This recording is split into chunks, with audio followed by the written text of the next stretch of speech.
Eagles, Eagles, go back, go back. Eagles, Eagles. Tuta maro tale tale. Tuta maro tale tale. Eagles are going to Eagles, Eagles. Go back, go back. Eagles, Eagles. Step down, step down. Eagles. Sheikh হাসিনার ছেলে সজীব ওয়াজেদ জয় বলেছেন যে বাংলাদেশে কোনো নির্বাচন অথবা সংস্কার আওয়ামী লীগকে ছাড়া হতে পারবে না।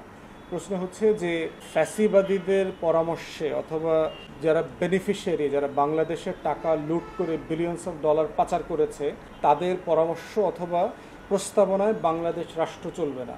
বাংলাদেশ রাষ্ট্র চলবে বাংলাদেশের মানুষ যারা ফ্যাসিবাদ বিরোধী আন্দোলন করেছে, রক্ত দিয়েছে, সংগ্রাম করেছে এবং বেগম লক্ষণ সেনকে পালাতে বাধ্য করেছে, তাদের কথায়।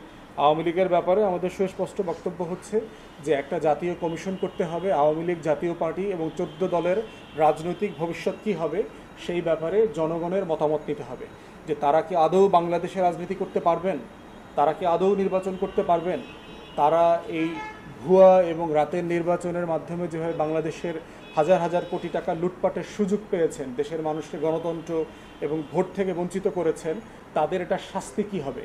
তারা বাংলাদেশে মানবতা বিরোধী অপরাধ, গণহত্যা করেছেন, বাংলাদেশের জনগণের উপরে গুম খুনের সাথে জড়িত ছিলেন, হাজার হাজার কোটি টাকা লুটপাট করেছেন, সেটা শাস্তি কী হবে।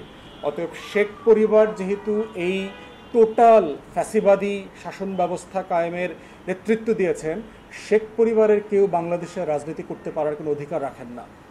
অতএব আওয়ামী লীগকে নতুন রাজনীতির কথা চিন্তা করতে হবে, যাদের সাথে মানবাধিকার লঙ্ঘন, গণহত্যার কোনো সম্পর্ক নাই। এমন মানুষরা যদি আওয়ামী লীগের নেতৃত্ব নিতে পারে, জাতির কাছে তাদের ক্ষমা চাইতে হবে, বিচারের মুখোমুখি হইতে হবে।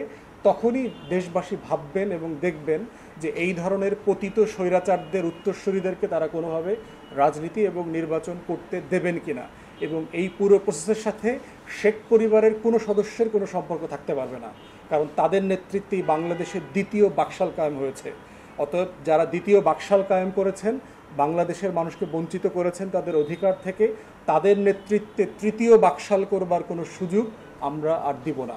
অতএব সজীব ওয়াজেদ জয় কথা বলতে পারেন, উনি আমেরিকাতে আছেন, কথা বলবার ওনার রাইট আছে, কিন্তু আমাদের বক্তব্য খুব পরিষ্কার, আপনার কথাকে আমরা খুব বেশি মূল্য দিচ্ছি না। ধন্যবাদ।